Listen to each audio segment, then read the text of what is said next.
নমস্কার, নিউজ 18 বাংলায় আপনাদের স্বাগত। আপনাদের সঙ্গে রয়েছি আমি প্রিয়াঙ্কা। রাত 8টা মানে দুয়ারে রিপোর্টার। রাজ্যের বিভিন্ন প্রান্তে আমরা পৌঁছে যাই, তবে অবশ্যই নজর রাখতে হচ্ছে বাংলাদেশের পরিস্থিতি এবং সীমান্তবর্তী এলাকাগুলোর দিকে। প্রাণ ভয় অপেক্ষা সীমান্তে, সীমান্তে অপেক্ষায় হাজার হাজার বাংলাদেশি।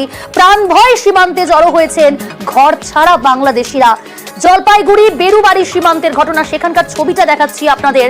দেখুন কিভাবে সীমান্ত পারে অপেক্ষারত বাংলাদেশিরা, ঘর ছাড়ারা, প্রাণ ভয়, প্রাণের আতঙ্কে তারা সেখানে জড়ো হয়েছে।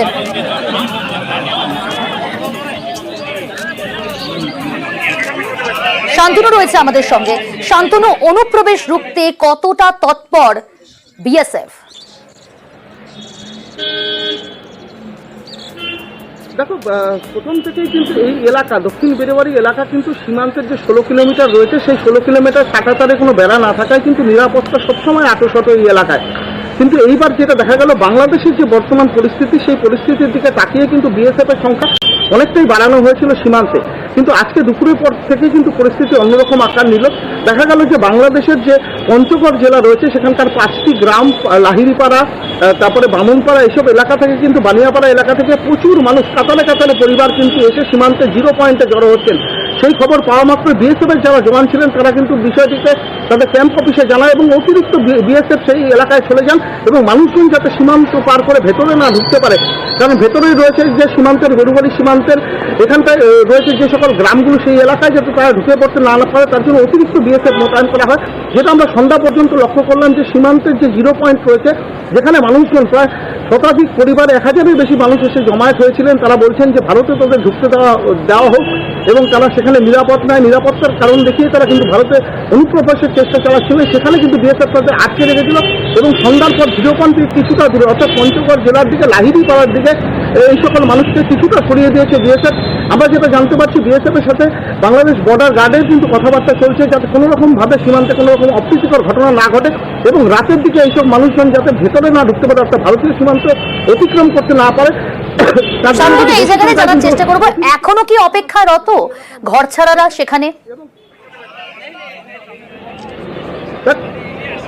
দেখো, এখনো জিরো পয়েন্টের কিছুটা ভেতরে, অর্থাৎ লাহিড়িপাড়ার দিকে কিন্তু মানুষজন এখনো জমায়েত করে রয়েছেন। তারা কিন্তু যারা ভারতবর্ষে ঢোকার চেষ্টা চালাচ্ছিলেন, সীমান্ত পেরিয়ে জিরো পয়েন্ট পেরিয়ে ভারতে ঢোকার চেষ্টা চালাচ্ছিলেন, তারা কিন্তু কিছুটা দূরে, অর্থাৎ পিছনের দিকে পিছু হটলে পরেও কিন্তু তারা ভারতীয় সীমান্ত থেকে সামান্য দূরে কিন্তু অবস্থান করছেন। সেই সকল মানুষরা তাদের গ্রামে ফিরে যাননি, এখনো পর্যন্ত তারা গ্রামে ফিরে যাননি, অর্থাৎ সীমান্তের খুব কাছেই তারা অবস্থান করছেন এবং তারা দুপুর থেকে জানিয়ে আসছিলেন একটা কথা, তারা তাদের গ্রামে নিরাপদ নয়, অর্থাৎ তাদেরকে আশ্রয় দেওয়া হোক। তারা দুদিন ধরে ঠিক মতন খাওয়া দাওয়া পাচ্ছিলেন না এবং তারা কিন্তু রাতভর বিভিন্ন ঝোপে ঝাড়ে জঙ্গলে কিন্তু লুকিয়েছিলেন। তারা সকাল দুপুরের পর থেকে চেষ্টা চালাচ্ছিলেন ভারতে তাদের কোনোভাবে যারা তারা ভারতবর্ষে ঢুকতে পারেন, সেই চেষ্টা নিয়েই কিন্তু তারা এসেছিলেন, জমায়েত হয়েছিলেন ধর্তনাপাড়া সংলগ্ন সীমান্তে জিরো পয়েন্ট এলাকায়। কিন্তু সেই চেষ্টা পরিস্থিতির উপর নজর রাখো এবং আগামী সময়ে পদক্ষেপ কি নেওয়া হয়, কতটা তৎপরের ছবি তো আমরা তুলে ধরলাম এবং একই সঙ্গে অপেক্ষারত সেখানকার ঘর ছাড়ার, অর্থাৎ বাংলাদেশি ঘর ছাড়ারা, সেই ছবিটাও আপনাদের সামনে তুলে ধরলাম। অনেক ধন্যবাদ শান্তনু। ওই বাংলাদেশ থেকে কিছু লোক আসছে এখানে বর্ডারে আসছে, ওদিকে নাকি খেচাল টেচাল হয়েছে, এটা শুনতেছি, আমরা খবর টবর দেখতেছি। তো আইসে বর্ডারে আসছে, তো আমাদের যে বর্ডার সিকিউরিটি ফোর্স আছে ওরা আটকাই দিছে, ওদের সঙ্গে কথাবার্তা চলতেছে, এখানে আছে এদিকে ঢুকতে পারে নাই। শুধুমাত্র স্থলবন্দর নয়, জল সীমান্ত নিয়েই চিন্তিত কিন্তু বিএসএফ। কারণ কাঁটাতারের ফেন্সিং না থাকায় উন্মুক্ত প্রায় 919 কিলোমিটার জল সীমান্তে অনুপ্রবেশ ঠেকাতে গ্রামবাসীরাই ভরসা বিএসএফ এর কাছে। গ্রামে গ্রামে গিয়ে তাই বৈঠক বিএসএফ এর। अच्छे संबंध बांग्लादेश के साथ भारत के शुरू से रहे हैं, पकड़े गए किसी भी पक्ष के साथ लड़ते हुए पकड़े गए या उनका साथ। শুভঙ্কর রয়েছে আমাদের সঙ্গে। শুভঙ্কর, অনুপ্রবেশকারীদের ঠেকাতে সেখানে আমরা দেখছি যে গ্রামে গ্রামে বৈঠক বিএসএফ এর আধিকারিকদের। কি বললেন তারা, কি বার্তা দিলেন গ্রামবাসীদের? जो हमारा मित्र देश भी है, अच्छे संबंध बांग्लादेश के साथ भारत के शुरू से रहे हैं। দেখো, আমরা যদি দেখি যে ভারত বাংলাদেশ দীর্ঘ সীমান্ত রয়েছে, কোচবিহার জেলাতেই অন্ততপক্ষে 400 কিলোমিটার সীমান্ত রয়েছে, অধিকাংশ এলাকাতে কাঁটাতারের বেড়া রয়েছে। তবে নদী থাকার কারণে, বিশেষ করে দিনহাটা, সিতাই, মেকলিগঞ্জ, বিভিন্ন এলাকায় নদী থাকার কারণে এই কাঁটাতারে বেড়া দেওয়া যায়নি। ফলে এই যে নদী, সেই নদীপথগুলোতে নদী দিয়ে অনুপ্রবেশ ঘটতে পারে, পাশাপাশি দুষ্কৃতীরা নদী পেরিয়ে আমাদের ভারতে ঢুকতে পারে। সে কারণেই এই যে সীমান্তে যারা রয়েছে গ্রামগুলো, সেই গ্রামগুলোর সঙ্গে বৈঠক করছে বিএসএফ। এদিন দিনহাটা 1 ব্লকের গীতালদহ 2 গ্রাম পঞ্চায়েতের জারিধল্লা ও দড়িবস গ্রাম, এই দুটি গ্রাম একদম বাংলাদেশ সীমান্ত লাগোয়া নদীর ওপারে, এবং গ্রাম দুটি থেকে 2 কিলোমিটার দূরে বাংলাদেশ সীমান্ত, সেখানে কোনো কাঁটাতারের বেড়া নেই। এর আগেও দেখা গিয়েছে যে দুষ্কৃতীরা দুষ্কর্ম করে বাংলাদেশে চলে যায়, বা বাংলাদেশের দুষ্কৃতীরা এই গ্রামে এসে দুষ্কর্ম ঘটিয়ে ওপারে চলে যায়। ফলে যদি কোনো দুষ্কৃতী এপারে ঢোকে কিংবা অনুপ্রবেশের মতো ঘটনা ঘটে, তাহলে যেন বিএসএফকে জানানো হয়, সঙ্গে সঙ্গে জানানো হয়, এবং কোনো অস্বাভাবিক আচরণ কোনো মানুষের যদি দেখা যায়, অপরিচিত কাউকে দেখা যায়, সঙ্গে সঙ্গে যেন বিএসএফকে জানানো হয়। সে বিষয়টি নিয়ে বিএসএফ এদিন জারিধল্লা ও দড়িবস গ্রামের বাসিন্দাদের কথা বলেন, সঙ্গে বৈঠক করেন, তাদেরকে সতর্ক করেন কোনোভাবেই যাতে কোনো দুষ্কৃতীদের কোনো কেউ প্রশ্রয় না দেয়, প্ররোচনার কেউ পা না দেয়, এবং সবাইকে সতর্ক থাকার জন্য বিএসএফ এর তরফে নির্দেশ দেওয়া হয়েছে। প্রিয়াঙ্কা, ধন্যবাদ। अच्छे संबंध আমাদের গীতালদহ বিএসএফ ক্যাম্পের কোম্পানি কমান্ডার সাহেব এবং গীতালদহ থানার দায়িত্বপ্রাপ্ত সাহেব এবং সকলেই মিলে একটা আলোচনা হলো। এই আলোচনা সতর্ক করে দিল আমাদের কোম্পানি কমান্ডার সাহেব, যেহেতু আমাদের এই বর্ডারটা খোলা, যাতে কোনো দুষ্কৃতী কোনোভাবেই আমরা যাতে আমাদের এলাকা যাতে ঢুকতে না পারে, তাই আমি সকল লোকজনকে সেই বার্তাটা দিলাম। বাংলাদেশের এহেন পরিস্থিতির জন্য একেবারে বাণিজ্যে যথেষ্ট প্রভাব পড়েছে, অর্থাৎ ব্যাপক প্রভাব পড়েছে। বিপুল ক্ষয়ক্ষতির শঙ্কা ব্যবসায়ীদের। ক্ষতি সামলাতে লোকাল বাজারে মাছ পেট্রাপোলে 3 দিন আটকে রয়েছে মাছ বোঝাই ট্রাক। ভাবুন, বাংলাদেশে যে অশান্তি, তার জেরে আটকে রয়েছে ট্রাক। মাছ নষ্ট হয়ে বিপুল ক্ষতির আশঙ্কা করছেন ব্যবসায়ীরা। কথা বলবো, আমাদের সঙ্গে রয়েছে প্রতিনিধি অনিরুদ্ধ। বিপুল ক্ষয়ক্ষতির আশঙ্কা করছেন ব্যবসায়ীরা। শুধু তাই নয়, জট কাটাতে আজও বৈঠকে ভারত বাংলাদেশ, কিন্তু জট কি আদৌ কাটার সম্ভাবনা এই মুহূর্তে রয়েছে? কি বলছেন ব্যবসায়ীরা?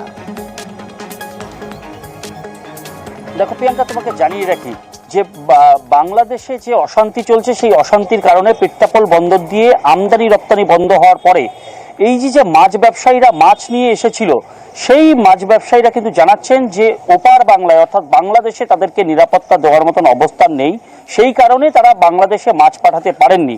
এবং তুমি যে আশঙ্কার কথা বলছো, যে একটা ক্ষতির আশঙ্কা করছে ব্যবসায়ীরা, শুধু ক্ষতির আশঙ্কা না, ইতিমধ্যেই তাদের ক্ষতি হয়ে গিয়েছে। কারণ একটা গাড়িতে 7-8 লাখ টাকার মাছ রয়েছে, কিন্তু সেই গাড়িতে ইতিমধ্যেই পচন লেগেছে। সেই পচনের ফলে যে দাম দিয়ে তারা মাছ কিনেছিল, হয়তোবা তার থেকে কম দামেই লোকাল বাজারে তাদের বিক্রি করতে হবে। বিভিন্ন লোকাল বাজারে তারা বিক্রি করবার জন্য এখন ছোট ছোট গাড়িতে করে বিভিন্ন বাজারে পাঠাচ্ছে। তোমাকে একটা জিনিস জানিয়ে রাখি, কারণ যে পরিমাণে মাছ আসে সেটা বাংলাদেশের বিভিন্ন বাজারে যায়, সেই চাহিদা অনুসারে তাদেরকে মাছ পাঠাতে হয়। কিন্তু এই লোকাল বাজারে এত মাছের যোগান যখন আসছে, তখনই মাছের দাম কমবে এবং বলা যেতে পারে যে ব্যবসায়ীরা আরো লসের সম্মুখীন হবে। এবং ব্যবসায়ীরা সেটাই দেখছেন যে পুরো মাছটা পচে যাওয়ার আগে যদি কিছুটা পয়সা অন্তত তারা পান, তাহলে তাদের পক্ষে ভালো হবে। এরকম শুধু মাছই নয়, অন্য কাঁচামালও দেখা যাচ্ছে। যেরকম টমেটো রয়েছে, সেই টমেটো কর্ণাটক থেকে এসছে, 3 দিন হয়ে গেছে। সেই কর্ণাটকের সেই টমেটো এখনো পর্যন্ত পেট্টাপোল বন্দরে তারা যেতে পারেনি। এবং একটা ট্রাকে 35 টনেরও বেশি টমেটো সেই ট্রাকে রয়েছে, তেমনই জানাচ্ছে ট্রাক চালকরা। এরকম ব্যাপক ক্ষতির সম্মুখীন ব্যবসায়ীরা। এবং আজকে যে দুই দেশের মধ্যে ব্যবসা চালানোর জন্য যে বৈঠক হয়েছে, তোমায় আমি জানিয়ে রাখি যে সেই আলোচনা অনেকটা ফলপ্রসূ হয়েছে বলে সূত্র মারফত জানা যাচ্ছে। এবং আশা করা যেতে পারে দ্রুত এই সমস্যার সমাধান হবে এবং ভারত থেকে বাংলাদেশের সঙ্গে যে আমদানি রপ্তানি ব্যবসা, সেই ব্যবসা চলবে।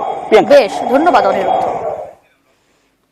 2-3 দিন বর্ডারে আটকে আছে, এতে আমাদের প্রচুর একটা লস হয়ে যাচ্ছে। আর এখন এই মুহূর্তে এই মাছটা নিয়ে কি করবো আমরা নিজেরাও বুঝতে পারছি না। তো প্রচুর টাকার মাছ, এটা কত টাকা মাছ আছে?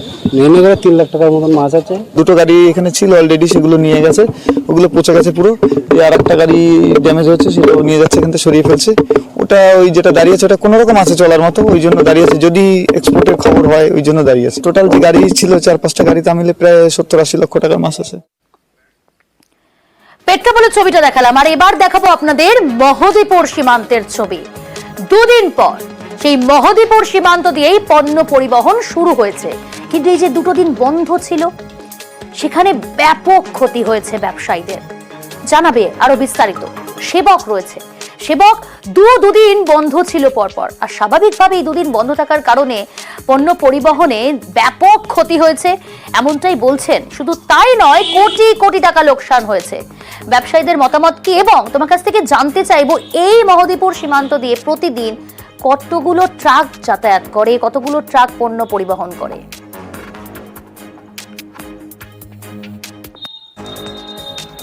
একদমই প্রিয়াঙ্কা, দেখো গোটা রাজ্যে যে 6টি স্থলবন্দর দিয়ে ভারত বাংলাদেশের মধ্যে বৈদেশিক বাণিজ্য চলে, তার মধ্যে অত্যন্ত গুরুত্বপূর্ণ হলো মহদীপুর, যেখান থেকে প্রতিদিন 350 থেকে 400 গাড়ি গড়ে যায় বাংলাদেশে, এবং এতে বৈদেশিক মুদ্রা অর্জন হয় প্রায় 20 কোটি টাকা দৈনিক, আর সরকারি শুল্ক আদায় হয় প্রায় 2 কোটি টাকা।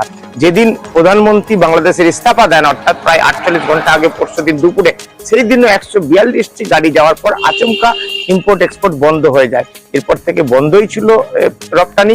আজ দুপুরে তোমার এই 0 পয়েন্টে 2 দেশের আধিকারিকরা আলোচনা করেন, তারপরে এক্সপোর্ট আবার চালু করার কথা হয়, এবং বিকেল পর্যন্ত প্রথম দফায় 75টি গাড়ি পাঠানো হয়েছে বাংলাদেশে, যেগুলিতে পচনশীল বিভিন্ন সামগ্রী যেমন পেঁয়াজ, লঙ্কা, এইসব খাদ্য সামগ্রী, ফল এগুলি ছিল, সেগুলিকে আগে পাঠিয়ে দেওয়া হয়। এখনো 300 গাড়ি অপেক্ষা করছে বাংলাদেশ সীমান্তে, যেগুলি খাল থেকে পর্যায়ক্রমে বাংলাদেশে যাবে।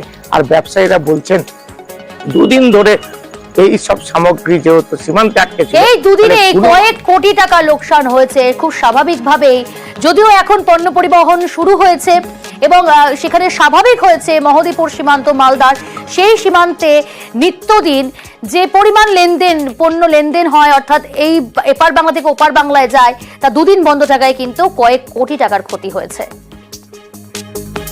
কিন্তু টাকা পেতে গেলে তাকে দিতে হতো কাটমানি, অর্থাৎ তোলা। এমনটাই অভিযোগ সামনে এনেছেন বৃদ্ধ। শোনাবো।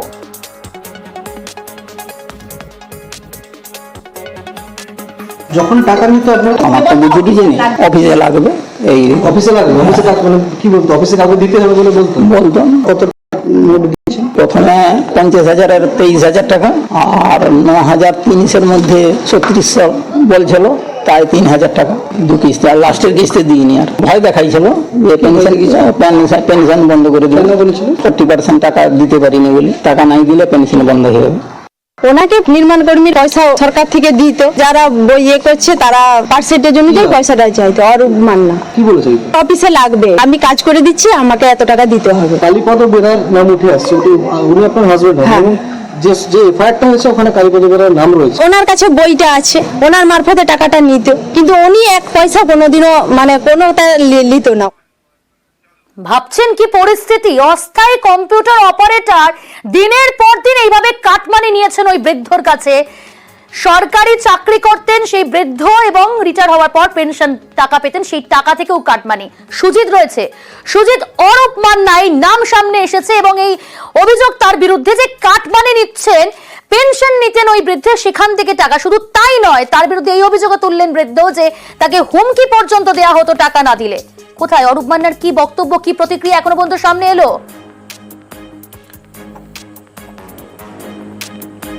দেখো, অরূপ মান্না গা ঢাকা দিয়েছেন। কেন না, বিষয়টি নিয়ে যখনই শোরগোল শুরু হয়েছে, জেলা প্রশাসন তদন্ত করেছেন এবং তদন্ত করে এফআইআরও করেছেন, অর্থাৎ গ্রেপ্তারি একটা সম্ভাবনা রয়েছে। তিনি একেবারে মোবাইল বন্ধ করে গা ঢাকা দিয়েছেন, কারণ মারাত্মক অভিযোগ তার বিরুদ্ধে। মারাত্মক অভিযোগ ঠিক কি না, তিনি নির্মাণ শ্রমিকের যে পেনশন এক বৃদ্ধ পেতেন, সেই পাওয়ার ক্ষেত্রে তিনি একেবারে লাজ লজ্জাহীন অবস্থায় থেকেই একেবারে চেয়ে বসেছেন। শুধু নয়, দরাদরিও করেছেন, টাকা নিয়েছেন। এবং কি কারণে টাকা নিয়েছেন না, এক বৃদ্ধ সামান্য পেনশন, তার সেই পেনশনে ভাগ বসিয়েছেন এবং নিজেকে তাবড় এক আধিকারিক পরিচয় দিয়ে এই অভিযুক্ত কিন্তু দিনের পর দিন এটা করে এসেছেন। কিন্তু ধরা তো পড়বেন। জেলা শাসকের কাছে অভিযোগ জানানোর পর, অভিযোগের সত্যতা খতিয়ে দেখার পর দেখেন যে সত্যি এর প্রাথমিকভাবে যে অভিযোগ সত্য। তারপরে 3 জনের প্রশাসনিক কমিটি হয়, তারা কিন্তু রিপোর্ট দাখিল করেন এবং তারপর পরই জানা যায় যে তমলুক থানায় অভিযুক্তের বিরুদ্ধে এফআইআর করা হয়েছে। অর্থাৎ জেলা শাসকের দপ্তরে আর এই বলা ভালো বাঘের ঘরে ঘোগের বাসার মতো জেলা প্রশাসনের একেবারে ভেতরেই দপ্তরের ভেতরেই এমন কাণ্ড ঘটিয়ে চলেছেন দিনের পর দিন এই অভিযুক্ত ব্যক্তি। এর সঙ্গে কি আরও কারা যুক্ত আছে অনেকে, সেসব খতিয়ে দেখার পাশাপাশি সবকিছু কিন্তু তদন্তের মাধ্যমে যেসব উঠে আসছে তা নিয়ে পদক্ষেপ নিতে চলেছে জেলা প্রশাসন, এমনটাই জানিয়েছেন জেলা শাসক। অর্থাৎ ফেরার অরূপ মান্না, কিন্তু তার বিরুদ্ধে ইতিমধ্যেই তদন্ত শুরু হয়েছে এবং অভিযোগও দায়ের করা হয়েছে, আর এই নিয়েও শুরু হয়েছে রাজনৈতিক চর্চা।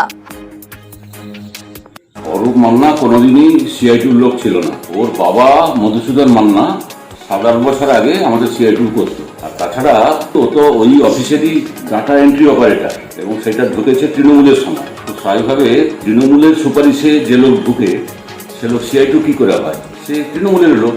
দুর্নীতি করলে দায়টা হচ্ছে তৃণমূলের, সেটা আমাদের ঘাড়ে দোষ চাপানোর অর্থ কি? এটা সিটু বা সিপিএম এর দীর্ঘদিনের জন্মগত এদের কালচার, বামপন্থীদের কালচার। এরা দুর্নীতিতে একদম পিএইচডি করা, আর এদের কাছ থেকে এটা আশা করা যায়। কিন্তু আমি আপনাদের মাধ্যমে এলাকার সর্বস্তরের মানুষের জনসাধারণের কাছে আবেদন রাখবো, আপনারা নিশ্চিন্তে বিভিন্ন কাজে সরকারি কার্যালয়ে যান এবং কাউকে কোনোরূপ এক কাপ চায়ের বিনিময়ে কোনো কাজের আশা করবেন না। আপনারা আপনাদের কাজ নিশ্চিতভাবে আপনাদের আবেদনের মাধ্যমে সুষ্ঠুভাবেই পাবেন। এইরকম বিজেপি এবং সিপিএমের হোটেল নেতাদের, দুর্নীতিগ্রস্ত নেতাদের মাধ্যমে আপনারা প্রতারিত হবেন না। এই দপ্তরগুলো হলো তৃণমূল আর সিপিএম এর দুর্নীতির joint venture company. Arup Manna নামের যে ব্যক্তি এই ঘটনার সঙ্গে যুক্ত, তিনি আগে সিপিএম করতেন, এখন তৃণমূলের সঙ্গে যুক্ত। তিনি এই দপ্তর থেকে নানা রকম দুর্নীতি করছেন এবং আজকে প্রশাসনের নজরে এসেছে। আমি প্রশাসনকে বলবো দ্রুততার সঙ্গে এই তদন্ত করতে হবে এবং জড়িত ব্যক্তি যারা, এই লোকগুলোকে আগে গ্রেপ্তার করতে হবে বলে আমি মনে করি। এবার আলিপুরদুয়ারে নজর রাখি। আলিপুরদুয়ারে চকোয়া খেতিতে সেখানে উত্তেজনা কোথায় জানেন? পঞ্চায়েত অফিস, ছবিটা দেখুন। পঞ্চায়েত অফিসের ভেতরে দুপক্ষের মধ্যে ধুন্ধুমার, তৃণমূল এবং বিজেপি, যোজদান দুই পক্ষ, হাতাহাতি, মারামারি। কোথায় না পঞ্চায়েত অফিসেই।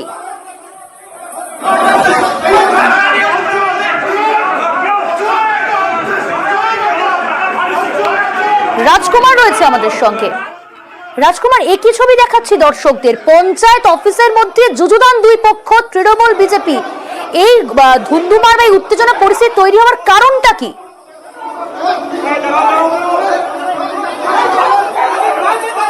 প্রিয়াঙ্কা, একদমই যে ছবি আমরা দেখাচ্ছি সত্যি অত্যন্ত লজ্জা দিচ্ছে এই ছবি। তবে যেটা জানা গিয়েছে সেটা হচ্ছে যে এই যে চকোয়াকেতি গ্রাম পঞ্চায়েত, এটা বিজেপির দখলে। এই গ্রাম পঞ্চায়েতের যিনি প্রধান, তিনি হচ্ছে এলাকায় ট্রিপল বিলি করেছেন। তৃণমূল কংগ্রেসের অভিযোগ যে এই গ্রাম পঞ্চায়েত প্রধান নিজেদের দলের লোকদের মুখ দেখে এই ট্রিপল বিলি করেছেন। তার প্রতিবাদে আজকে ডেপুটেশন দিতে গিয়েছিল তৃণমূলের পক্ষ থেকে, এবং ডেপুটেশন দিতে যাওয়ার সময় সেখানে তৃণমূলের অভিযোগ যে বিজেপির যে সমস্ত পঞ্চায়েত সদস্যরা আছে তারা বাধা দিয়েছে। এই বাধা দেওয়ার ফলেই প্রথমে বচসা, আর তারপর একেবারে হাতাহাতি কাণ্ড। এই কাণ্ডের পরেই কিন্তু খবর পেয়ে ঘটনাস্থলে পুলিশ পৌঁছায় এবং পুলিশ পৌঁছে কিন্তু পরিস্থিতি নিয়ন্ত্রণে আনে। প্রিয়াঙ্কা, বেশ, আমরা ডেপুটেশন দিতে আসছি। প্রধান ম্যাডাম বললো কি, আপনারা এত লোক আসছেন, আমরা আপনাদের সাথে কথা বলবো না। প্রথম দিকে ওদের কয়েকটা পঞ্চায়েত আমাদেরকে হামলা করে, গুন্ডাবাজি করে।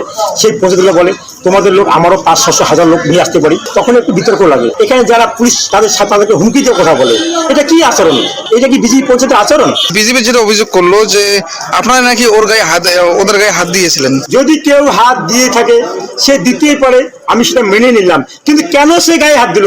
নিশ্চয়ই আমাদের তৃণমূলের সৈনিককে ওরা ধাক্কা দিছে। ওই পঞ্চায়েত লাথি মারছে, ওই পঞ্চায়েত গুন্ডা, ওই পঞ্চায়েত চোর। তৃণমূল দল থেকে ডেপুটেশন দিতে আসছে। দেওয়ার অনুমতি ছিল 4 থেকে 5 জন, তো ওরা তো 15 থেকে 20 জন অনুমোদন করে আসলো।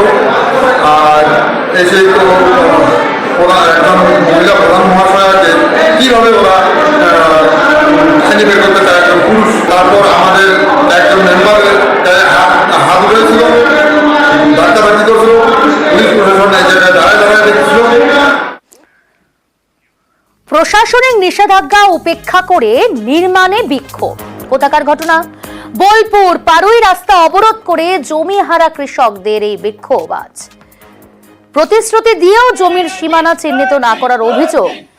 কাজ হচ্ছে কেন প্রশাসন, তুমি জবাব দাও, জবাব দাও, জবাব দাও। অবৈধ নির্মাণ অবিলম্বে ভাঙতে হবে, ভাঙতে হবে, ভাঙতে হবে। জবাব তুমি দেবে না, আমাদের ফেরত দিতে হবে, দিতে হবে, দিতে হবে। আমাদের জমি আমাদের ফেরত দিতে হবে, দিতে হবে। জিত কর, জিত কর, জিত কর। ইন্দ্রজিৎ রয়েছে আমাদের সঙ্গে। ইন্দ্রজিৎ, প্রশাসনের তরফ থেকে কি বলা হচ্ছে আজকে কৃষকদের, জমিহারা কৃষকদের যে বিক্ষোভ, এই দাবি তারা তুলছেন, কি বলছে তারপর প্রশাসনের তরফ থেকে আধিকারিকরা কি জানাচ্ছেন?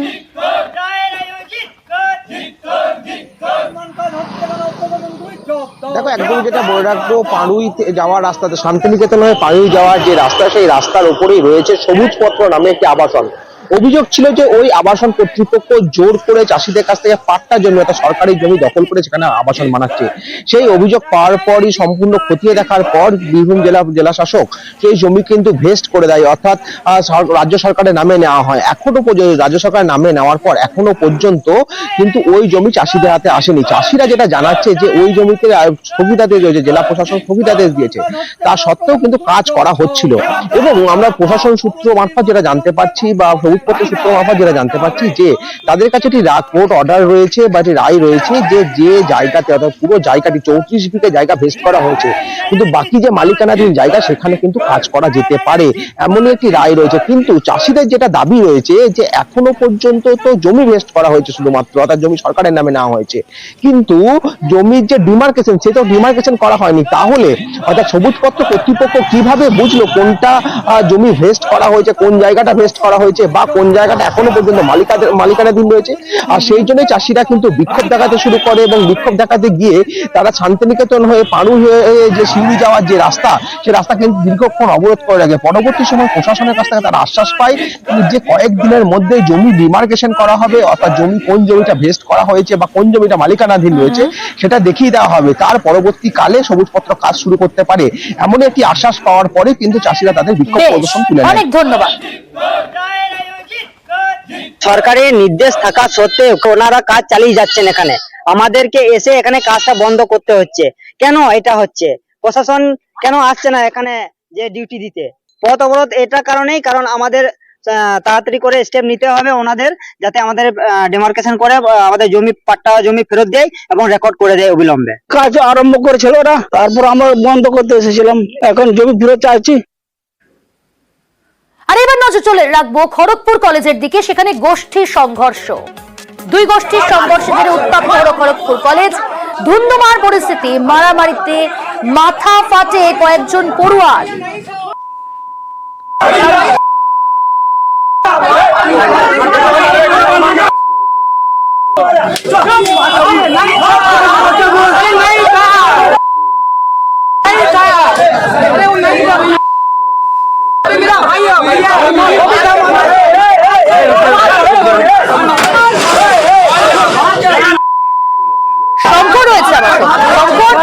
কলেজ প্রাঙ্গণে এই পরিস্থিতি তৈরি হওয়ার কারণ কি, এবং এই ঘটনার সঙ্গে যারা জড়িত, যারা এই মারপিট করলো, মাথা ফাটলো, যারা মাথা ফাটিয়ে দিল একে অপরের, তাদের কাউকে আটক বা গ্রেফতার করেছে? কারণ কলেজ প্রাঙ্গণে এরকম পরিস্থিতি, এরকম ধুন্ধুমার পরিস্থিতি তৈরি হলো।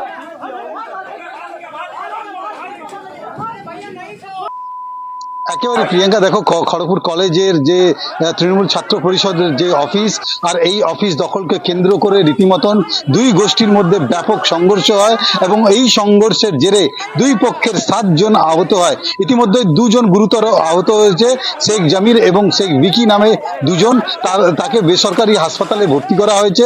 ইতিমধ্যেই খড়গপুর টাউন থানার পুলিশ সেখানে পৌঁছে রীতিমতন ঘটনার তদন্ত শুরু করেছে। কে বা কারা এই ঘটনার সঙ্গে যুক্ত তারা পুরোটা খতিয়ে দেখছে। যদিও এক পক্ষ জানিয়েছে যে তারা সেই তৃণমূল ছাত্র পরিষদের অফিসে বসেছিল, অপর গোষ্ঠী এসে তাদেরকে বেরিয়ে যেতে বলে, আর তাতেই বাধা দিতে গেলে রীতিমতন তাদের উপরে বলা যায় যে লাঠি, বাঁশ এবং রড দিয়ে তাদের উপরে হামলা চালায়। আর এই হামলার জেরে বলা যায় যে দুপক্ষের 7 জন আহত হয়। পুলিশ পৌঁছায়, পুলিশের সামনে বসে তারা বিক্ষোভ দেখায়। যারা অভিযোগকারী, যাদের বিরুদ্ধে অভিযোগ হয়েছিল যে ব্যক্তিরা হামলা চালিয়েছে, তাদেরকে অবিলম্বে গ্রেফতার করতে হবে। যদিও খড়গপুর টাউন থানার পুলিশ ইতিমধ্যেই গোটা ঘটনার তদন্ত নেমে বেশ কয়েকজনের কাছে জিজ্ঞাসাবাদ করছে যে কি কারণে এই ঘটনা ঘটিয়েছে। প্রিয়াঙ্কা, বেশ ধন্যবাদ।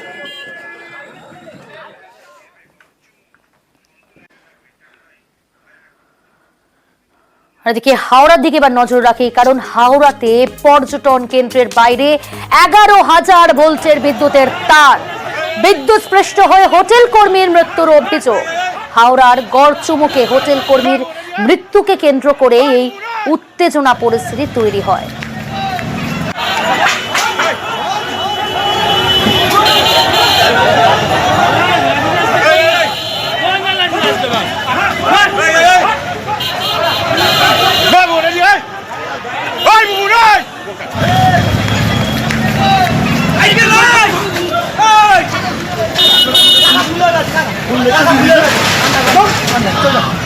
সন্তু রয়েছে, সন্তু, পর্যটন কেন্দ্র তার বাইরে 11,000 ভোল্টের বিদ্যুতের তার, হোটেল মালিক কি বলছে, কিভাবে এখানে হোটেল তৈরি হলো, মানে পুরোটাই অবৈধভাবে?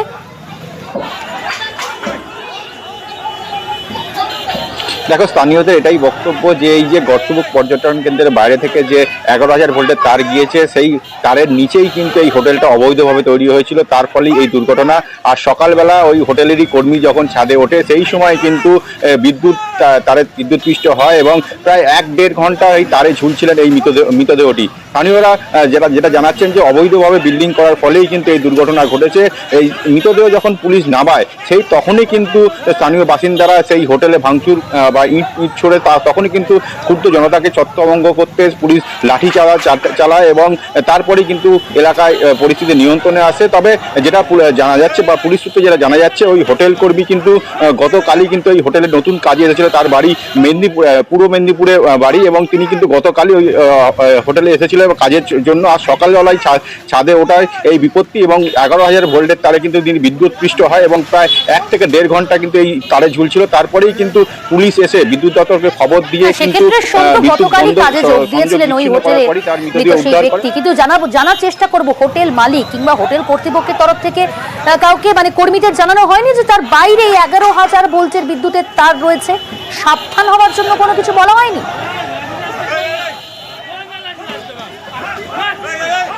দেখো, সেটা নিয়ে কিন্তু স্থানীয়রা প্রশ্ন তুলেছে যে কিভাবে যে 11,000 ভোল্টের তার উপর দিয়ে গেছে, তার নিচে কিভাবে এই হোটেল বা দুতলা হোটেল কিভাবে হলো, কোথা থেকেই বা এই হোটেল মালিক পারমিশন পেল, সেটা নিয়ে কিন্তু স্থানীয় প্রশ্ন তুলে। তবে এই নিয়ে কিন্তু হোটেল মালিক কোনো প্রতিক্রিয়া দিতে রাজি হয়নি, যদিও প্রশাসনের তরফ থেকে জানানো হয়েছে পুরো বিষয়টা তদন্ত চলছে, যদি কোনো গাফিলতি থাকে তার বিরুদ্ধে ব্যবস্থা নেওয়া হবে।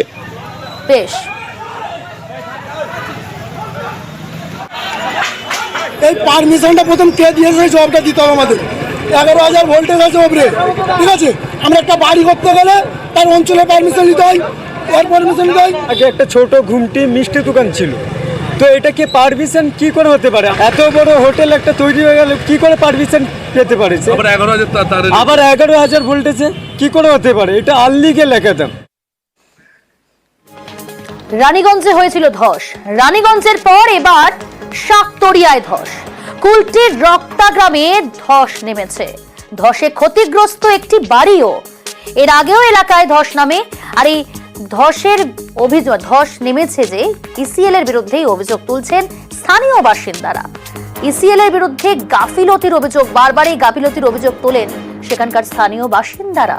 দীপক রয়েছে। দীপক, আসানসোল পুর নিগম তারা কি ব্যবস্থা নেওয়ার কথা ভাবছে এবং ইসিএল এর তরফ থেকে কি কোনো প্রতিক্রিয়া সামনে এসেছে যে তাদের বিরুদ্ধে এই অভিযোগ স্থানীয়দের এবং গাফিলতির অভিযোগ বারবার তুলছেন?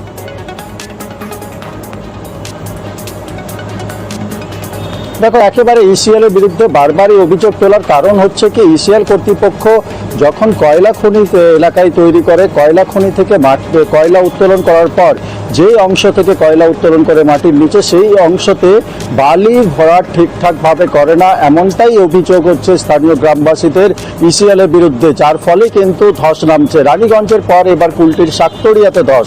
এই যে শাকতরিয়ার রক্তা গ্রামে ধস নেমেছে, ইসিএল এর সদর দপ্তরের ঢিল ছোড়া দূরত্বে এই রক্তা গ্রাম, সেই গ্রামের মাঝে এই ধস নেমেছে। ধসের ফলে কিন্তু আতঙ্ক ছড়িয়েছে এলাকায়, যেহেতু জনবসতি এলাকায় এই ধস নামার ফলেই আশেপাশে এলাকার মানুষরা ভয়ে আতঙ্কে বাড়ি ছাড়া তারা হয়েছে। তারা একটাই দাবি জানাচ্ছে কি, ইসিএল এর কাছে এর আগেও বাড়ি বাড়ি কিন্তু পুনর্বাসনের দাবি জানানো হয়েছিল। যেই অঞ্চলে ধস নেমেছে, ধসে ক্ষতিগ্রস্ত হয়েছে বাড়ি, অর্থাৎ গ্রামবাসীদেরকে পুনর্বাসন দিতে হবে, সেই কিন্তু পুনর্বাসন দেয়নি এখনো ইসিএল কর্তৃপক্ষ। তাই ইসিএল আধিকারিকদের বিরুদ্ধে ক্ষোভ বাড়ছে গ্রামবাসীদের।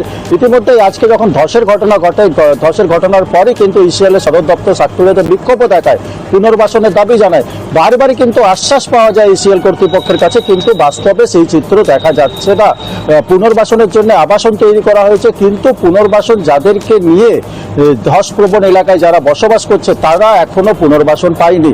অর্থাৎ ক্ষোভ বাড়ছে কিন্তু দিনের পর দিন ধসপ্রবণ এলাকার মানুষের। ব্যবস্থা তাহলে যদি ধস এগোচ্ছে, আমরা দেখলাম বাউন্ডারি সেখানে ধসে গিয়েছে, মাটি ধসে, সেখানে আমরা দেখাচ্ছি দর্শকদের সেই ছবি, ক্রমশ বাড়ির দিকে সেই ধস এগোচ্ছে। তাহলে পুনর্বাসন যদি না দিতে পারে, পরবর্তী বিকল্প কি রাস্তা, কি পথ খোলা রেখেছে তাদের জন্য?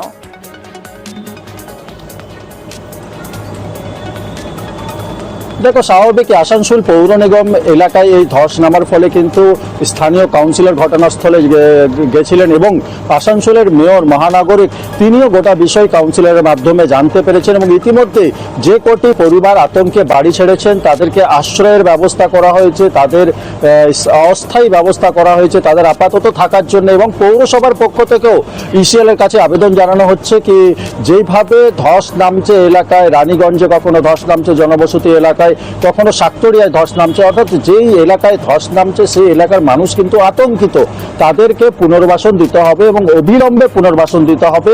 এই নিয়ে তারা ইসিএলকে দাবি জানিয়েছে এবং ইসিএল এর সঙ্গে আসানসোল পৌর নিগমের আধিকারিকদের সঙ্গে কথা হয়েছে, আশ্বাস দেওয়া হয়েছে ইসিএল এর পক্ষ থেকে কি দ্রুত পুনর্বাসন দেওয়া হবে। এখন দেখার কি পুনর্বাসন কখন পাচ্ছে ধসপ্রবণ এলাকার মানুষরা। বেশ, ধন্যবাদ। সকালে এসে দেখি পুরো ধস নেমে গেছে, দেয়াল ফেয়াল ঢুকে গেছে। আমরা চাইছি যে ইসিএল থেকে যেগুলো করেছে, এটা তো ইসিএল পুরো ভেতর থেকে খকলা করে নিয়েছে, ওদের কাজ পেরিয়ে গেছে, ওরা ছেড়ে দিয়েছে। আমি চাই যে এটা পুরো বালি দিয়ে পুরো ভরিত হোক। ভারী বৃষ্টি, আর এই ভারী বৃষ্টিতে এবার ভাঙলো পরিত্যক্ত বাড়ি। মেদিনীপুরের 7 নম্বর ওয়ার্ডের ঘটনা। ভারী বৃষ্টির জেরে ভেঙে পড়ল বাড়ির একাংশ, বাকি বাড়িটির অবস্থাও বিপজ্জনক। শোভন রয়েছে। শোভন, বাড়িটির যা পরিস্থিতি তা দেখেই বোঝা যাচ্ছে যখন তখন ভেঙে পড়তে পারে। পুরসভার তরফ থেকে কি বলা হচ্ছে? বাড়িটি কি ভেঙে ফেলার কোনো ব্যবস্থা করা হয়েছে বা করার চেষ্টা করা হচ্ছে?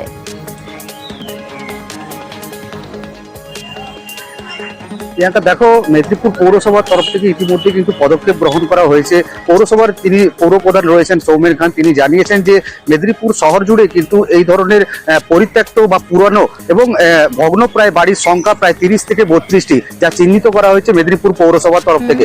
এবং ইতিমধ্যেই কিন্তু এর আগেও এইসব যে পুরনো বাড়িগুলি রয়েছে, ভগ্নপ্রায় বাড়িগুলি, তাদের মালিকদেরকে নোটিশ করা হয়েছে যাতে বাড়িগুলি ভেঙে ফেলা হয়। কিন্তু তারপরও এখনো পর্যন্ত বেশ কিছু বাড়ি রয়েছে যেগুলো ভাঙা হয়নি, অথচ এরকম ভগ্নপ্রায় অবস্থায়, বিপজ্জনক অবস্থায় রয়েছে। এবং মেদিনীপুর পৌরসভার তরফ থেকে কঠিন পদক্ষেপ গ্রহণ করা হচ্ছে এবং ইতিমধ্যে আজকেও সেই সব বাড়ির মালিকদেরকে নোটিশ করা হবে এবং নোটিশ করে জানানো হবে যে ইতিমধ্যে যাতে যত দ্রুত সম্ভব তারা যেন তাদের এই ভগ্নপ্রায় বাড়িগুলি ভেঙে ফেলে। এবং পৌরসভার পৌরপ্রধান আরও জানিয়েছেন যদি এই ধরনের বাড়ি ভেঙে পড়ে কেউ কোনো রকম ভাবে ক্ষতিগ্রস্ত হয় বা কারো প্রাণহানির ঘটনা ঘটে, সেক্ষেত্রে কিন্তু বাড়ির মালিকের বিরুদ্ধে আইনানুগ ব্যবস্থাও গ্রহণ করবে মেদিনীপুর পৌরসভা। প্রিয়াঙ্কা, বেশ, এটা ভাঙানোর কথা অনেকদিন আগে থেকে আমি চেষ্টা করছি, ঠিক আছে, কিন্তু এটা ইলেকট্রিক কানেকশন আছে, ছিল এই সদ্য ইলেকট্রিক কানেকশনটা অফ করেছে। 3-10 আগে যখন জানলাম যে এটা অফ হয়েছে, বৃষ্টি তো শুরু হয়ে গেল তুমুল ভাবে, কোন রিক্স নিয়ে লোককে লাগাবো, বুঝেছেন তো। কিন্তু আমি চাইছিলাম যে একটু খটখটা, হ্যাঁ, ইন দ্য মিন টাইম এটা হলো। আজকে সিপাহী বাজার, হবিবপুর, খাবরুল বাজারের মাঝখানে একটা পুরনো বাড়ি, সেই বাড়িটার কিছুটা অংশ ভেঙে পড়েছে। তো আমরা সঙ্গে সঙ্গে থানায়ও খবর দিয়েছি, আমাদের পুরসভা থেকে লোকরা গেছে ওখানে যাতে কোনো দুর্ঘটনা না ঘটে। এছাড়াও মেদিনীপুর শহরে প্রায় 30 থেকে 32টি বাড়িকে আমরা চিহ্নিতকরণ করেছি, তাদেরকে নোটিশও পাঠানো হয়েছে। কেউ ভেঙেছে, কেউ ভাঙেনি, কেউ শরিকি গন্ডগোল, তাদেরকে আবার আজকে নোটিশ পাঠাচ্ছি। আমাদের লোকেরা যাচ্ছে যে তাদেরকে ভেঙে ফেলার জন্য। মেদিনীপুরে দেখলেন ভারী বৃষ্টির জেরে সেখানে বাড়ির একাংশ ভেঙে গিয়েছে। আপনাদের 23 নম্বর ওয়ার্ডে 23টি ওয়ার্ডে, মাফ করবেন, 23টি ওয়ার্ডে 70টি বাড়ি কতটা বিপজ্জনক। গত 8ই জুলাই এই খবর আমরা সম্প্রচার করি, আর এই খবর সম্প্রচারিত হওয়ার পর তৎপর প্রশাসন, পুরসভা। নিউজ 18 বাংলার খবরের চেয়ে পর বিপজ্জনক বাড়ি নিয়ে সতর্ক পুরসভা। পুরুলিয়ার 23টি ওয়ার্ডে যে 70টি বাড়িকে বিপজ্জনক বলা হচ্ছিল, সেই বিপজ্জনক বাড়ি বলে ঘোষণা। 15 দিনের মধ্যেই বাড়ি ফাঁকা করার নির্দেশ। আমাদের সঙ্গে রয়েছে প্রতিনিধি ইন্দ্রজিৎ। নিউজ 18 বাংলার খবরের জেরে তৎপর পুরসভা, বাড়তি সতর্ক পুরসভার তরফ থেকে কি নির্দেশ দেওয়া হলো, কি ঘোষণা করা হলো? দেখো প্রিয়াঙ্কা, পুরুলিয়া শহরের বিভিন্ন ওয়ার্ডে, বিশেষ করে পুরুলিয়া শহরের প্রাণকেন্দ্রে প্রায় যেখানে বহু মানুষ বসবাস করে, সেই সব জায়গায় প্রায় শতাধিক বাড়ি রয়েছে। সেই বাড়িগুলো জরাজীর্ণ এবং বাড়িগুলো একেবারেই বিপজ্জনক।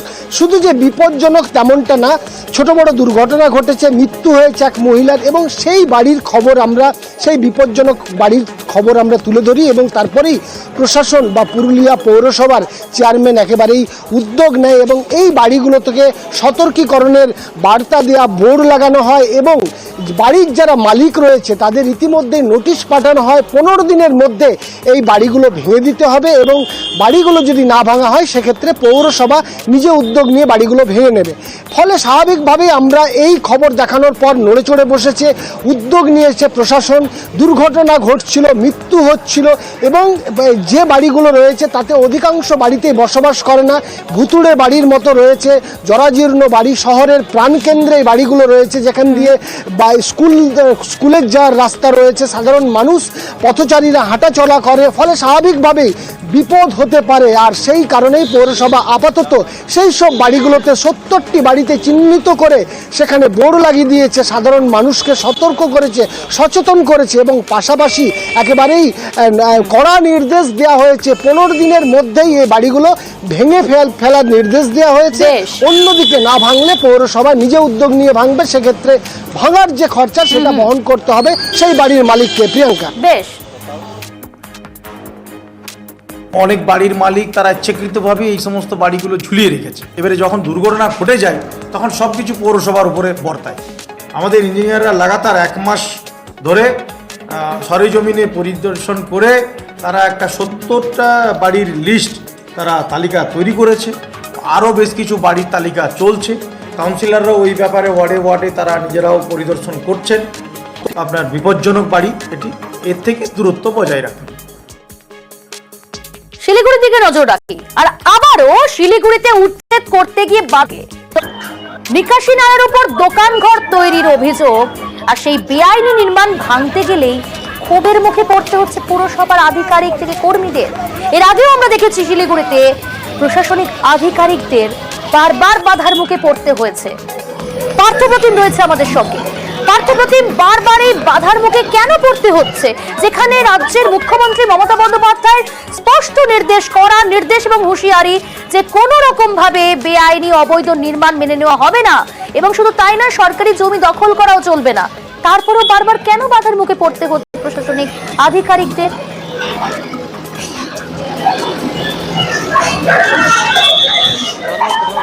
একের পর এক বাধার মুখে পড়তে হচ্ছে শিলিগুড়ি পৌরসভা কর্মীদের। সেখানে কিন্তু প্রত্যেকটা ক্ষেত্রেই একই দাবি। সেই দাবিটা কি, যে আগে পুনর্বাসনের ব্যবস্থা করতে হবে, তারপরে কিন্তু উচ্ছেদ করা চলবে। তার আগে কিন্তু পুনর্বাসনের আগে অর্থাৎ বিকল্প ব্যবস্থা ব্যবসায়ীদের না করে উচ্ছেদ কোনোভাবেই তারা মেনে নেবে না। এটাকে আমরা দেখেছি শিলিগুড়ি চম্পাশাড়ি মোড়ে তৃণমূলেরই মেয়র পরিষদ সদস্যের বিক্ষোভ, পরবর্তীতে শিলিগুড়ি জংশনে তৃণমূলের শ্রমিক সংগঠনের নেতার বিক্ষোভ, একেবারে দলের সিদ্ধান্তের বিরুদ্ধে। এবার কিন্তু জলপাইমোড় ব্যবসায়ী সমিতি, এই জলপাইমোড় যে রাস্তাটি চওড়া করা হচ্ছে, জাতীয় সড়ক সম্প্রসারণের কাজ চলছে, সৌন্দর্যায়ন করা হবে, সেই জন্যই কিন্তু পুরসভা বারবার নোটিশ দেওয়া, ব্যবসায়ীদের সঙ্গে একাধিকবার বৈঠকে বসে, আজও বৈঠকে বসেছিল। কিন্তু ব্যবসায়ীদের সাপ দাবি আগে তাদের পুনর্বাসন ব্যবস্থা করতে হবে, তারপরে কিন্তু উচ্ছেদ হবে, তার আগে তারা উচ্ছেদ। আর তাই আজ যখন শিলিগুড়ি পুরসভা সেই বেআইনি দোকানঘরগুলি, যেগুলো হাই ড্রেনের উপর তৈরি হয়েছিল, রাস্তা ফুটপাত দখল করে যেখানে গড়ে উঠেছিল, বহু বছর 20 বছর 25 বছর ধরে যে ব্যবসা চালিয়ে আসছিল, একাধিকবার নোটিশ দেওয়ার পরে ব্যবসায়ীরা যখন তারা নিজেদের সিদ্ধান্তে অটুট থাকে, তারপরে কিন্তু আজ পুরসভা যায় সেসব বেআইনি উচ্ছেদ ভাঙতে। মেয়র, ডেপুটি মেয়র নিজেও আজ আমাদের জানিয়েছেন যে এটা মুখ্যমন্ত্রীর নির্দেশেই এই অভিযান চলছে এবং চলবে, যাতে এবং আলোচনার মাধ্যমে এই সমস্যার সমাধান হবে। কিন্তু ব্যবসায়ীরা পুনর্বাসন করতে হবে দাবি তুলছেন ব্যবসায়ী সমিতি। বেশ, অনেক ধন্যবাদ পার্থপ্রতিম। জল নিষ্কাশনের জন্য একটা ব্যবস্থা নেওয়া উচিত। আমাদের লক্ষ্য একটা ড্রেনটাকে নির্দিষ্ট একটা ওয়াইড যেটা আছে সেটা বলুন 6 ফিট, 7 ফিট, 8 ফিট, 10 ফিট কি হবে, তারপরে যে জায়গাটা আছে সেই জায়গাটা আমাদেরকে নিয়ে হবে। আমরা সেই জায়গায় আমরা নিজেরা ব্যবসা করি। এখানে মোটামুটি আমাদের টোটাল এদিকে কোনো নোটিশ হয়নি। আমরা এই শহরের নাগরিক, আমরা চাই মাননীয় মেয়র আমাদেরকে নির্দিষ্ট সময় আলোচনা করুন, আমরা সমস্ত বিষয়গুলোর সঙ্গে সহযোগিতা করতে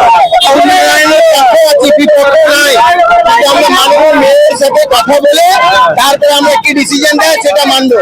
এর এক একটা 20 ফুট 22 ফুট আছে, অতটুকু জায়গা লাগবে না। যতটুকু সরকারের জায়গা দরকার আছে অতটুকু নেবার পরে যদি কিছুটা বাঁচে তাহলে এখানে আমাদের রাস্তা করতে যাবে। কারণ আমাদের বউ বাচ্চা আছে, মা বাবা আছে, সবাই নিয়ে যাবো কোথায় এই বাড়িতে।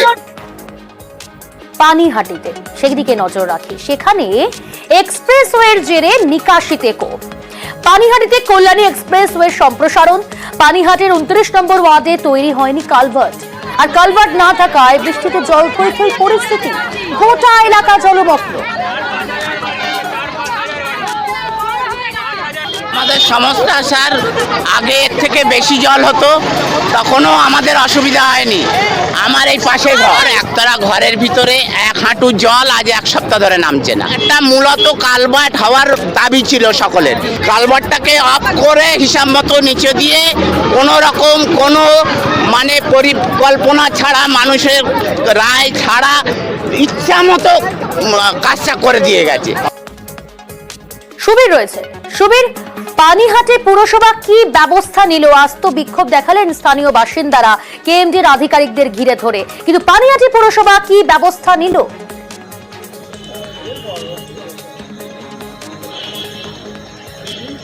দেখো, পানিহাটি পৌরসভার 29 নম্বর ওয়ার্ড, যেই ওয়ার্ডের ওপর দিয়ে কিন্তু এই গোটা পানিহাটির যে জল, জমা জল, সেটা সেখান থেকে কিন্তু কল্যাণী এক্সপ্রেসওয়ের নিচ দিয়ে কিন্তু সেটা বাগজোলা খালের দিকে কিন্তু চলে যায়। এবং এই 29 নম্বর ওয়ার্ডে এই যে সামান্য বৃষ্টিতে যে জমা জল, এই জল যে জমলো তার একটাই কারণ, অর্থাৎ কল্যাণী এক্সপ্রেসওয়ে সম্প্রসারণের কাজ চলছে। সেখানে যে কালভার্ট তৈরি করার কথা ছিল কেএমডি এর তরফ থেকে, সেই কালভার্ট কিন্তু তৈরি করা হয়নি, এমনটাই কিন্তু অভিযোগ যারা গ্রামবাসী রয়েছেন। আর এর ফলেই কিন্তু যে জল, সেই জল কিন্তু কোনোভাবে বেরোনো অর্থাৎ পাস হতে পারছিল না। নিকাশি ব্যবস্থায় কোনো একটা সমস্যা ছিল, সেই কারণে গোটা গ্রাম কিন্তু পুরো জনপ্লাবন হয়ে যায়, পুরো জলে ভেসে যায়। এবং সেই জায়গা থেকে কিন্তু আজকে কেএমডি যারা আধিকারিক রয়েছেন তাদেরকে ঘিরে কিন্তু ক্ষোভে ফেটে পড়েন যারা গ্রামবাসী রয়েছেন তারা। এবং এই গ্রামবাসীদের ক্ষোভের মুখে পড়ে কিন্তু তড়িঘড়ি তারা সিদ্ধান্ত নেয় যে এই কালভার্ট তৈরি করা হবে। এবং তারপরে কেএমডির আধিকারিক যারা রয়েছেন তারা কিন্তু কালভার্ট তৈরি করেন, এবং কালভার্ট তৈরি করার পরে স্থানীয় কাউন্সিলরের তত্ত্বাবধানে তাদের সাথে যে কথাবার্তা হয় এবং কালভার্ট তৈরি হয়, এবং তারপরেই যারা গ্রামবাসী রয়েছেন তারা কিন্তু সেখান থেকে তাদের যে বিক্ষোভ, সেই বিক্ষোভ তারা তুলে নেন। কেএমডি এর লোক বা এই যে রাস্তা কল্যাণী রোডের যারা করেছে, জল পাসিং এর কোনো জায়গাই রাখেনি। এবার এন্টার এলাকার ঘরের ভিতরে সাধারণ মানুষরা জলের মধ্যে আটকে আছে। বাধ্যতামূলক আমাদের দায়িত্ব নিয়ে এই কল্যাণী রোডের ড্রেন কাটিয়ে রাস্তাটা কাটে। এই রাস্তাটা যদি সাবওয়ে জল পাস হওয়ার থাকতো তাহলে এত প্রবলেম হতো না। প্রশাসনরাও বলেছে যে না, এটা কাটিয়ে দিলে জলটা বেরিয়ে যাবে, প্রশাসনও সহযোগিতা করেছে আমাদের সঙ্গে। বাঁধের জলে নষ্ট কৃষি জমি, বাঁকুড়ার লাল বাঁধের জল নষ্ট হচ্ছে কৃষি জমি, আর জল বের করতে গার্ডওয়াল ভাঙার চেষ্টা কৃষকদের। আর এই ঘটনায় যথেষ্ট উত্তেজনা ছড়িয়েছে। দেবব্রত রয়েছে। দেবব্রত, পুলিশকে ঘিরেও বিক্ষোভ দেখান কৃষকরা, তাহলে বিষ্ণুপুর পুরসভা কি ব্যবস্থা নিচ্ছে বা কোনো ব্যবস্থা নেওয়ার কথা কি ভাবছে? একেবারে প্রিয়াঙ্কা, দেখো, বিষ্ণুপুর পৌরসভা জানাচ্ছেন যে কৃষকরা যা অভিযোগ করছে সেই অভিযোগটা খতিয়ে দেখা হবে, যদি অভিযোগ সত্য হয় তবে ব্যবস্থা নেবে পুরসভা। তোমাকে জানাবো, বিষ্ণুপুর শহরের ঐতিহ্যবাহী যে লালবাঁধ রয়েছে, এই লালবাঁধ কিছুদিন আগেই সংস্কার করা হয়। সংস্কারের পর এক সংস্থার হাতে তুলে দেওয়া হয় মাছ চাষের জন্য। সেখানে মাছ চাষ করতে গেলে লালবাঁধের জল বৃদ্ধি করার জন্য, অর্থাৎ জল বাড়িয়ে রাখার জন্য লালবাঁধের যে জল বাইপাস হয় সেখানে 3 ফুট উঁচু করে দেয়, যার ফলে লালবাঁধ বৃষ্টির সময় পরিপূর্ণ হয়ে যায়। অন্যদিকে যে চাষের জমি রয়েছে, অপর দিকের যে রাস্তা রয়েছে জল বেরোনোর, সেই রাস্তা দিয়ে কিন্তু চাষের জমি অর্থাৎ এলাকার হেক্টরের পর হেক্টর চাষের জমি প্লাবিত হয়ে যায়। এলাকার কৃষকরা দাবি করছেন এখন তারা ধান চাষ করেছেন, অর্থাৎ সেই ধান চাষের জমি জলের তলায় পড়ে গেছে লালবাঁধের জলে, তারা ব্যাপক সমস্যায় পড়বেন। তারা সমস্যায় পড়বেন না, এই কারণেই গ্রামবাসীরা সবাই একজোট হয়ে আজ সকাল থেকে কিন্তু লালবাঁধের যে উঁচু হওয়া 3 ফুট গার্ডওয়াল, সেই গার্ডওয়াল ভাঙতে যায় শাবল কোদাল এবং কোঠা নিয়ে। সেই বাঁধ ভাঙতে গেলে তখনই ঘটনাস্থলে প্রশাসনিক আধিকারিকরা যায়, পুলিশ যায়, তাদের ঘিরে ক্ষোভ দেখাতে থাকে এলাকার কৃষকরা। তাদের দাবি যে শুধুমাত্র ওই সংস্থা এই বাঁধ উঁচু করে দিয়েছে, অর্থাৎ নিকাশির যে জায়গা, সেই জায়গা উঁচু করে দেওয়ার জন্য, গার্ডওয়াল করে দেওয়ার জন্য কৃষকদের এই হেক্টরের পর হেক্টর চাষের জমি জলের তলায় পড়ে গেছে। পূর্বপুরুষ ধরে তারা চাষ করছে, কোনোদিন এই ধরনের সমস্যা হয় না, এবছরই এই সমস্যা হচ্ছে। তারাও জানাচ্ছে প্রশাসনের ব্যবস্থা নেই, কৃষকদের একটু সহানুভূতির সঙ্গে দেখুক বিষ্ণুপুর পৌরসভা। প্রিয়াঙ্কা, একেবারে লালবাঁধের যে জায়গা দিয়ে জল বেরোয় সেই জায়গা দিয়ে যথানিয়মে জল বেরোচ্ছে এবং ওই জায়গাতে প্রবল বর্ষণ হওয়ার জন্য কিছু ওই ঘাস, কিছু জলটা স্বাভাবিক নিয়মে বেরোচ্ছে। এখন কে বা কারা এই বিষয়ে তো অভিযোগ করছে আমরা জানি না। এবং যেহেতু লালবাঁধের এই 3 দিক পাড়টা সেচ দপ্তর থেকে তারা বাঁধিয়েছিল, তাদের সঙ্গে আমরা টেকনিক্যালি এই বিষয়টা নিয়ে অ্যাডভাইস নেবো আর কি, নিয়ে এই জায়গাতে যদি কোনো খামতি থাকে সেটাও কিন্তু আমরা করে দেওয়ার কথা বলেছি। কি মর্মান্তিক ঘটনা! বাসন্তী এলাকায় জলে পড়ে যায় শিশু, বাড়ির পাশের পুকুরেই মেলে অচৈতন্য শিশু। হাসপাতালে না গিয়ে টুকটাক করে তার পরিবার। 8 ঘন্টা পর স্থানীয়দের সাহায্যে হাসপাতালে নিয়ে যাওয়া হলেও শেষ রক্ষা হলো না, মৃত বলে ঘোষণা চিকিৎসকের। অনুপ রয়েছে। অনুপ, মর্মান্তিক এই ঘটনা, শুধুমাত্র কুসংস্কারের জেরেই বলি হতে হলো শিশুকে।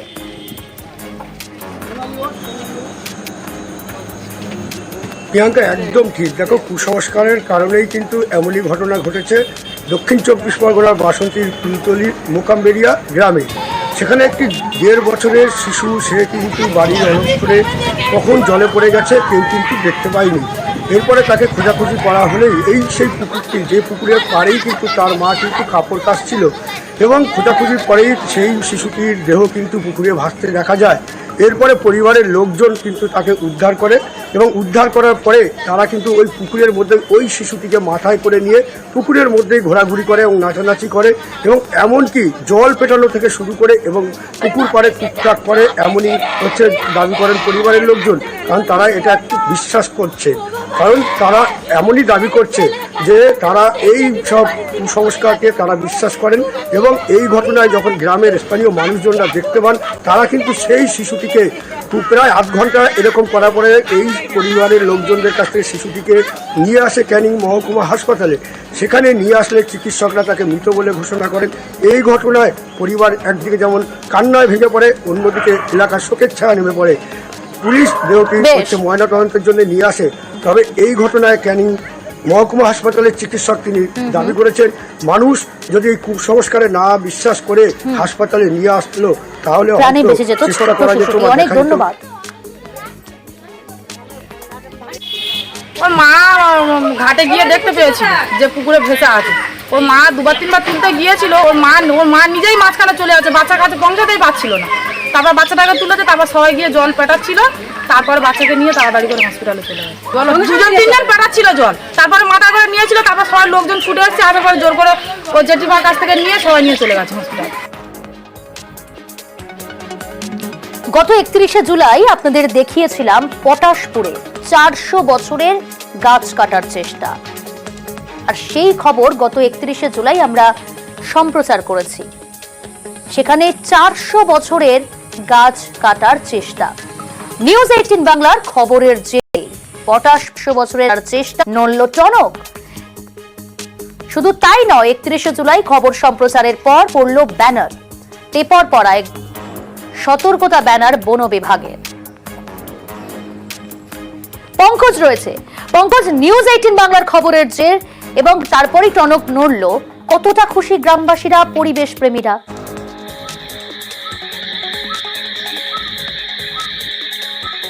একেবারে পটাশপুর 1 নম্বর ব্লকের গোপালপুর 6 নম্বর অঞ্চলের এই ট্যাপরপড়া গ্রামের বাসিন্দারা তারা কিন্তু এই যে নিউজ 18 বাংলা খবরের জেরে যে প্রশাসনের টনক নড়াতে ব্যানার লাগালো গাছে এগরা মহকুমার বন বিভাগের কর্মীরা, এতেই কিন্তু গ্রামবাসী সহ পরিবেশ প্রেমীরা তারা ধন্যবাদ জানায় নিউজ 18 বাংলাকে সহ প্রশাসন বিভাগকে।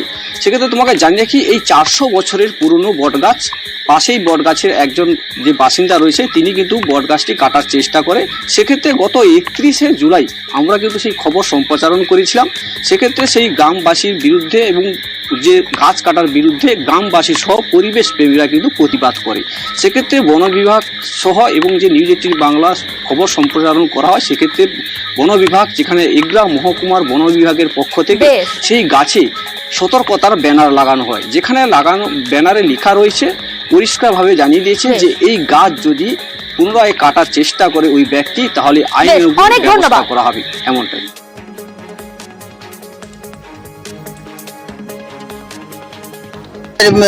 নিউজ 18 বাংলাকে ধন্যবাদ জানাই। পুরনো 400 বছরের বট গাছটি আপনাদের দপ্তরকে জানানোর জন্য আপনাদের দপ্তরে জানিয়েছিলাম, তাই বন দপ্তরেও জানিয়েছিলাম, তাই এটাকে সুরক্ষা রাখার জন্য আপনাদের ধন্যবাদ জানাই।